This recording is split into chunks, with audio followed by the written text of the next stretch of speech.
네, 여러분 반갑습니다. 지난 7강에서는 의료 커뮤니케이션의 중요성에 대해 살펴보았는데 왜 중요한지 기억나십니까? 환자와의 관계에 영향을 주고 병원의 목표 달성, 병원의 성장과 발전, 그리고 병원의 경쟁력 강화 및 만족도 제고에 기여하기 때문이다라는 것이 핵심이었죠. 그렇다면 이렇게 중요한 의료 커뮤니케이션이 갖는 목적은 무엇인가? 무엇을 이루기 위한 것인가를 알아야겠습니다. 이번 시간에는 8강 의료조직 내 커뮤니케이션의 목적에 관한 내용을 함께 살펴보도록 하겠습니다. 우리가 의료조직 내 커뮤니케이션이란 의미를 먼저 이해해야 할 필요가 있습니다. 우리가 근무하는 조직은 이익의 목적을 두는 기업 사회 조직이 아니죠. 바로 의료 조직에 있어서 어떤 목적으로 커뮤니케이션을 이해하는가를 중점으로 파악하는 것이 중요한데요. 의료 조직은 어떤 조직일까요? 개방된 조직일까요? 병원은 매우 상하 수직 관계가 명확한 폐쇄적 집단입니다. 폐쇄적이라 함은 무조건 부정적으로 이해하는 측면이 있는데 병원은 오히려 개방되기 어려운 구조입니다. 일의 효율성을 위한 프로세스를 구축하고 고객 맞춤 서비스를 제공하기 위해서 창의적인 아이디어를 도출해서 현장에 필요한 내용을 활용하는 것은 엄연히 서비스적인 측면, 즉 진료 시 표현되는 의료진의 말투나 표정, 질문, 대답, 그리고 보다 투명하고 어떤 환자의 궁금증을 해소하기 위해서 엑스레이 촬영 내용을 쉽게 볼 수 있도록 모니터를 환자 앞에 비치해 둔다든지 상담 시에 이해도를 높이기 위해서 설명서를 미리 만들어 두고 보면서 설명을 해준다든지 수술 전후의 이미지를 보여주면서 수술의 경과나 과정을 안정적으로 전달하는 도구로 사용한다든지 이같이 어떤 치료 중심에서 고객 중심 커뮤니케이션에 필요한 전반적인 내용은 꾸준한 개발과 노력으로 업무 전반에 필요한 요소를 적용할 필요가 있는 건 당연합니다. 그러나 여기서 말하는 폐쇄적이라고 하는 것은 생명을 다루는 진료와 치료가 업무의 형태이기 때문에 단적인 예로 우리가 실수를 해도 괜찮아. 다음번에는 잘할 거야. 이러한 어떤 위로가 통할 수 없다는 겁니다. 혈관을 잘못 찾아서도 안 되고 혈관의 어떤 환자의 병력을 몰라서도 안 되고 또 환자의 어떤 개인 정보를 잘못 입력해도 안 되고 처방전을 잘못 전달해도 안 되는 거죠. 수술 일정의 오류라던가 환자의 어떤 수술명, 수술실 체크, 수술 전 안내, 입원, 유의사항, 무수히 많은 엄격한 규칙과 룰이 일정하게 돌아가는 사이클이 정해져 있다는 것입니다.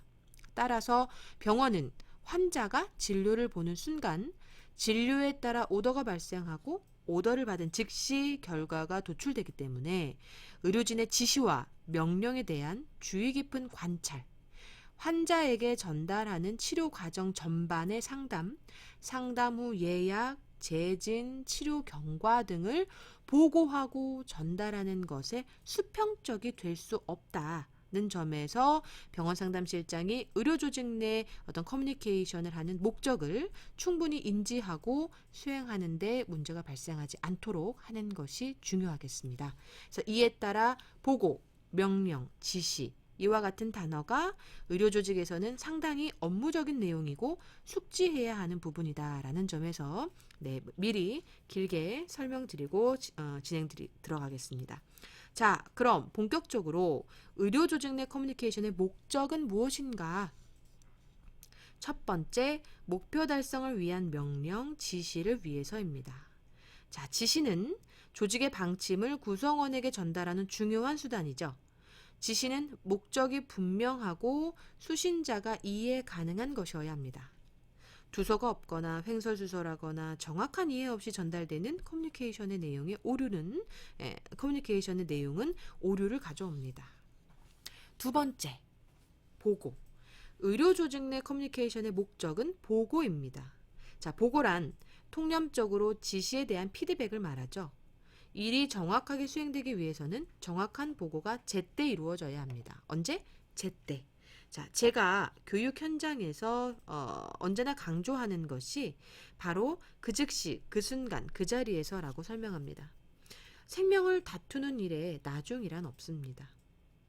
그래서 특히 의료 조직은 더더욱 정확한 보고가 제때 이루어져야 하는 조직입니다. 자, 이런 경우가 있습니다. 수납을 하고 있는데 급한 전화가 들어옵니다. 앞에서 기다리는 환자는 매우 다급해지죠. 내가 먼저 수납을 하고 있었으니까. 그런데 전화가 들어옵니다.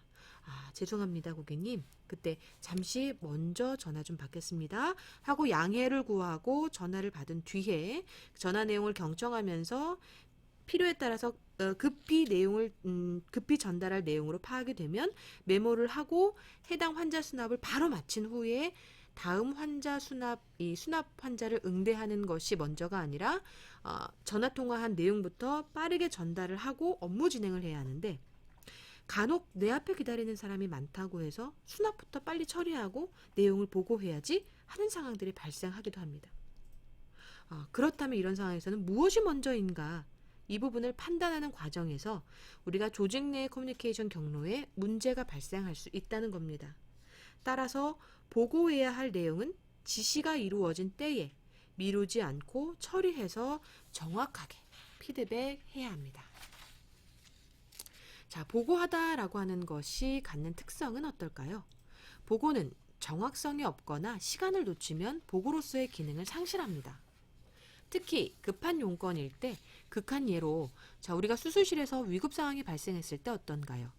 내 판단으로 가능한가요? 내 마음대로 우선 처치할 수 있습니까? 안 되죠. 의료인과 비의료인으로서 구성된 이 병원은 그래서 위계, 상하, 보고 체계가 중요할 수밖에 없다는 겁니다.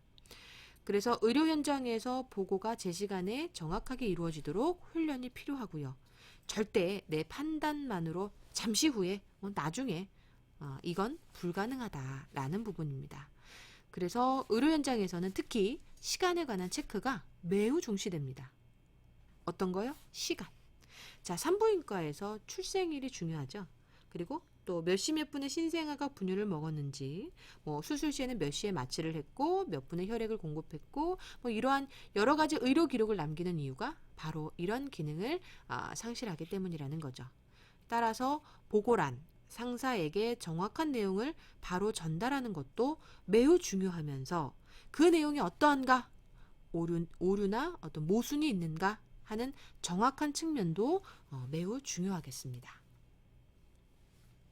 세 번째, 의료 조직 내 커뮤니케이션의 목적으로는 바로 정보의 교환입니다.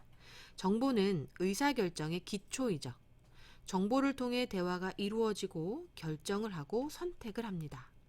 그러나 관리자와 조직 구성원이 서로에게 필요로 하는 정보를 제공해야 하는데 주관적 입장이 개입된다든지 이럴 것이다 라는 어떤 추측이 개입된다든지 하는 오류를 발생할 수 있는 정보가 교환이 되면 의사결정에 있어 문제가 발생하죠. 자, 쉽게 예를 들면 의료진이 관리자에게 지시를 내립니다. 자, 땡땡 환자분 내용을 가져와 달라. 뭘 말씀하시는 거지? 그래서 차트를 가져갑니다. 아니요. 상담한 내용 정리해 주신 거 주시면 됩니다. 상담한 내용이요? 그러니까 그게 뭘까? 자, 그럼 여기서 이 상담한 내용은 무엇일까요? 상담을 담당하신 분이 계시다면 그분과 상담 시 작성한 상담 기록지와 차트, 그리고 필요하다면 다른 조직원분들께 혹시 따로 상담하신 분이나 내용이 있는지 확인하고 전체적으로 보고 드리는 부분이 필요하겠죠. 그런데 여기서 우리가 체크해야 할 부분은 지시를 내리는 의료진이 내용을 달라라기보다는 좀 더 명확한 지시가 있었다면 이 관리자가 고민의 시간을 단축할 수 있었겠죠. 지시를 받는 관리자는 다른 조직 구성원들에게 지시받는 내용을 정확한 내용으로 정보로 전달해서 검토하고 취합한 후 보고 드리는 것이 또 필요하겠죠.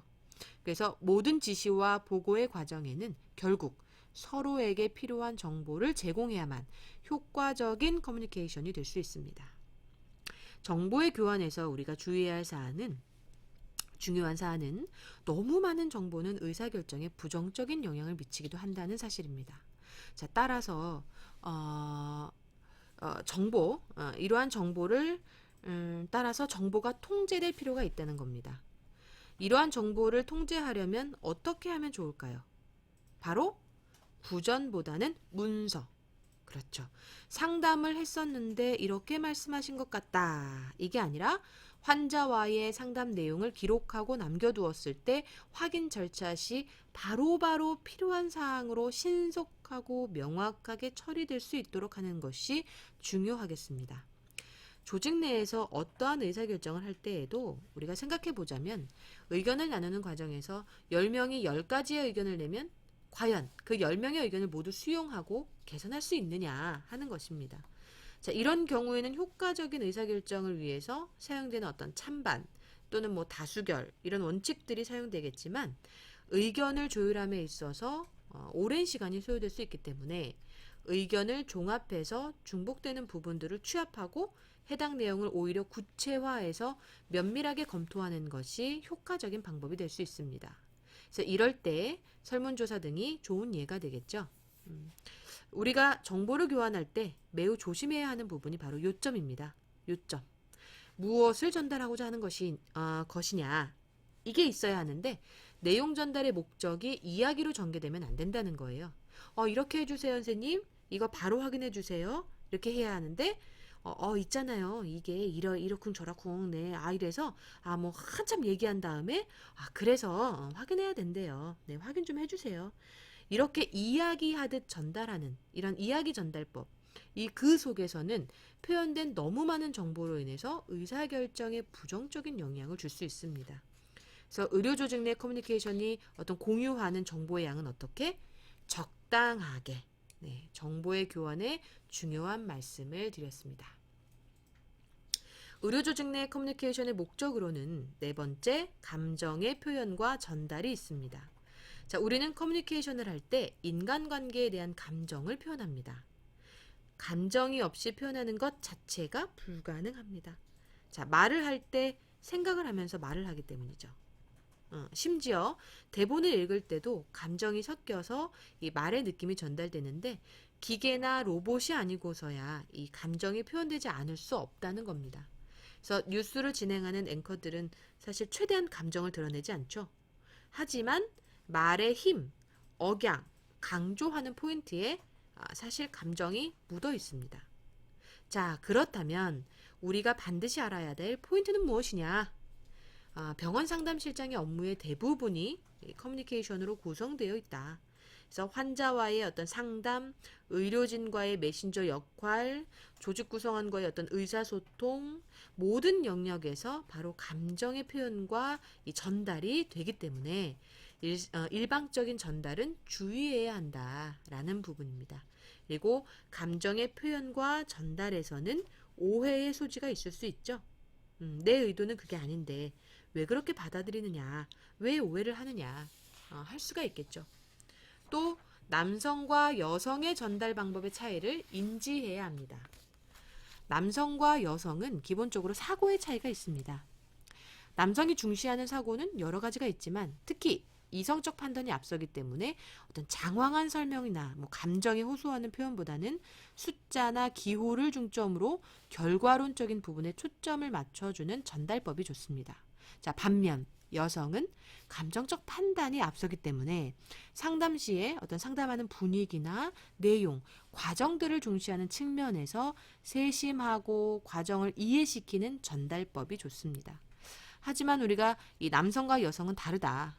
그렇기 때문에 남성과 여성을 분리해서 상담 기법을 미리 매뉴얼해 두는 것은 자칫 효과적인 측면에서 오류가 발생할 수도 있습니다. 그래서 사고의 차이를 인지는 하되 내용에 대해서는 상담을 하면서 개개인이 가는 어떤 중점을 파악하고 전달해 가는 것이 중요하겠죠. 다만 남성과 여성의 경우 예민하게 받아들일 수 있는 불편한 이야기는 생략하셔야 합니다. 예를 들면 부부가 상담을 왔습니다. 자, 화장실이 어디냐는 여성분의 어떤 질문에 상담사가 저희 화장실은 남녀 공용인데요. 남성과 함께 쓰시는 거 불편하시죠? 문 잘 잠그시고 조심히 다녀오세요. 자, 이때 남성분의 기분은 어땠을까요? 남자라서 불편한가? 다음에는 내가 함께 오지 않아야겠다. 나는 와야 할 곳이 아닌 것 같다. 생각할 수 있겠죠. 자, 여성분은 나를 생각해 주는구나 할 수도 있겠지만 화장실을 이용할 때는 또 얼마나 신경이 쓰이겠어요.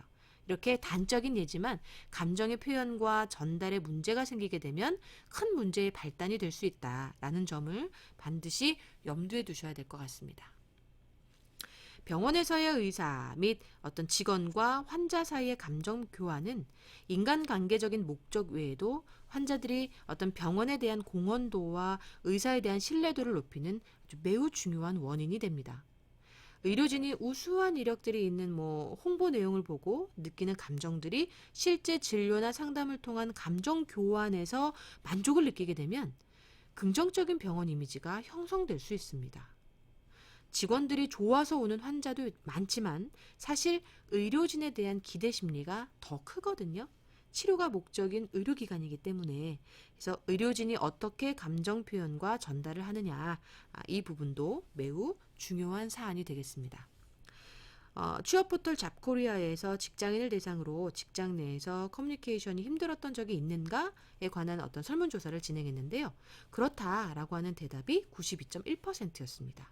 자, 일은 즐겁게 내일처럼 해야 하는데 사실 현장에서는 쉽지 않다는 거잖아요. 심지어 77.6%가 회사와 평상시 모습이 다르다. 무려 4명 중 3명이 가면 쓰고 일해요. 라고 대답했습니다. 자, 이러한 결과는 우리가 조직 내 커뮤니케이션이 원활하지 않다라는 것이고 체계적인 의사소통 프로세스가 미흡하다는 뜻입니다. 우리가 병원 조직을 가정해서 생각해 봤을 때 대체적으로 새로운 직장에 채용이 되면 현재 정착된 병원 문화에 적응해야 되는데 의료 커뮤니케이션에 불편한 요소들이 배제되지 않은 상태의 의사소통의 방법을 관리자가 고수하게 되면 위와 같은 결과는 예상된 답이 될 수밖에 없다라는 점입니다. 그래서 우리가 여기서 중요한 사실은 이렇구나. 이것을 확인하는 것이 목적이 아니라 관리자로서 어떻게 커뮤니케이션을 개선할 것인가? 우리 병원의 목적은 무엇인가? 이것을 분명하게 개입된 사실을 확인하는 작업, 통제하는 작업들을 해 나가야 할 것입니다.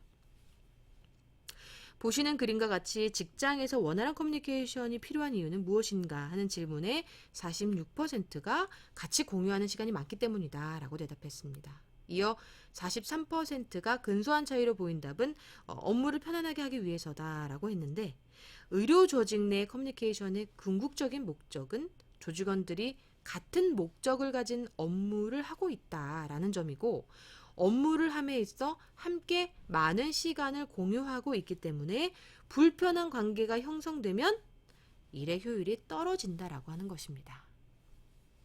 그래서 병원은 목표를 달성하기 위해서 커뮤니케이션을 활용해야 하는데 본질적인 기능인 목표 달성을 위해 어떤 병원의 방침을 병원 구성원들에게 전파하고 직원들의 어떤 불만을 제거해야 하며 원활한 인간관계를 위해서 적당한 대화의 기회, 인간관계 활성화를 위한 훈련을 실시하는 노력이 필요하겠습니다.